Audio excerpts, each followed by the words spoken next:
T model again. And Model T Roadster. Model T Roadster. And we're pretty deep. We're pretty deep. As last time, there's no floor. What about child labor laws? So yeah, we should all be getting paid $50. Okay, so they're starting to work on digging out the Model T Roadster. And I'm super curious on what is up here. So we're gonna kind of walk up this way. I got a buddy with me.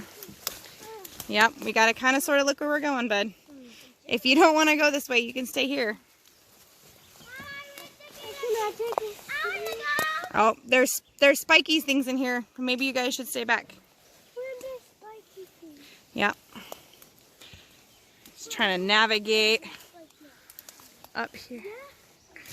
I want to go to spiky too. How do you know that? Get off my butterfly. Get off my brother. All right. Mom. So we have more pieces of car. So here's a door, which is somewhat buried. Mom. Buddy, don't come this way. There's lots of, I mean, there is just, I can't even like pick any of this up. It's kind of like there's a, see a door frame here. It's halfway buried. Maybe a fender right there. But yep, they're still partly buried. So, not too bad. So we'll see what we get done today. All right. Got it dug down a little more. Got it started getting it out. It budged up a couple inches and we moved it forward.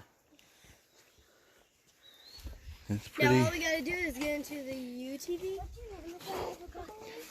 I'll show you a video once it's all cleaned up. Jenna?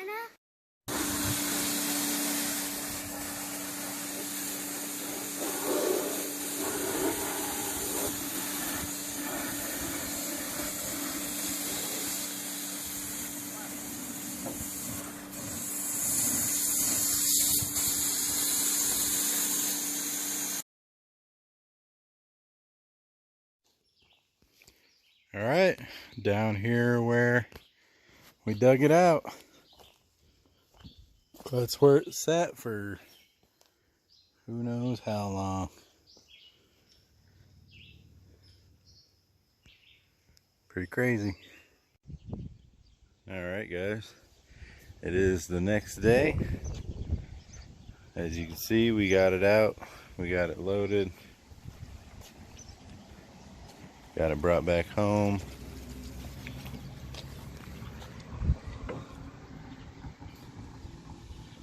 I kind of power washed it off, as you can see in the last part of the video. It's not as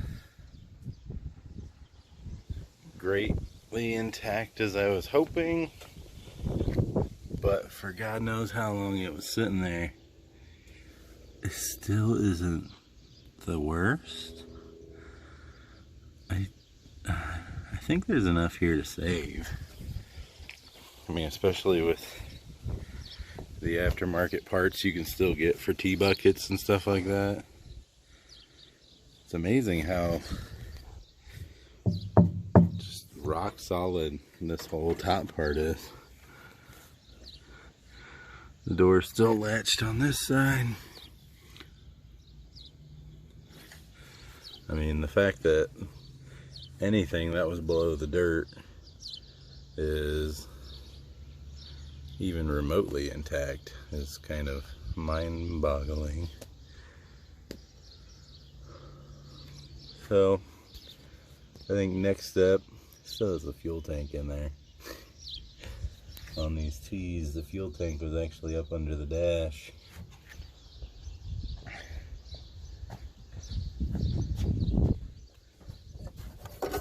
That was your fuel filler. And this was the fuel outlet that went to the carburetor. But I think next step is I'm gonna make like a wood frame for it to sit on with some caster wheels on it. Set it down on that little cart that I make for it, and kind of start figuring out what I should do with it next. I'll probably wash it off a little more. There's some dirt I couldn't really get out of like these pockets.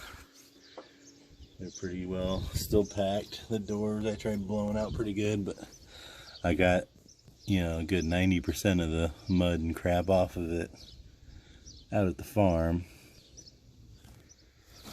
But I'll get it put on a cart. I'll make a cart today or tomorrow, and then that way I can move it around and kind of keep it out of the way. And like I said, figure out what to do with it from there.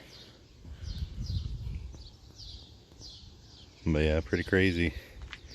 My brother actually talked to the guy that he got his farm from, and he bought the place in '89, and the guy had no idea it was sitting down there. So it had been at least sitting since probably '88, but I wouldn't be surprised if it sat down there for 50 years. How much dirt had built up around it, and the trees were growing through it. I mean, it was more than halfway buried in the dirt. You see basically right there, so you had about a foot above ground and probably 18 inches below. So she was getting swallowed back up, but we got her out. We'll figure out something to do with it. Thanks for watching. We'll see you on the next one.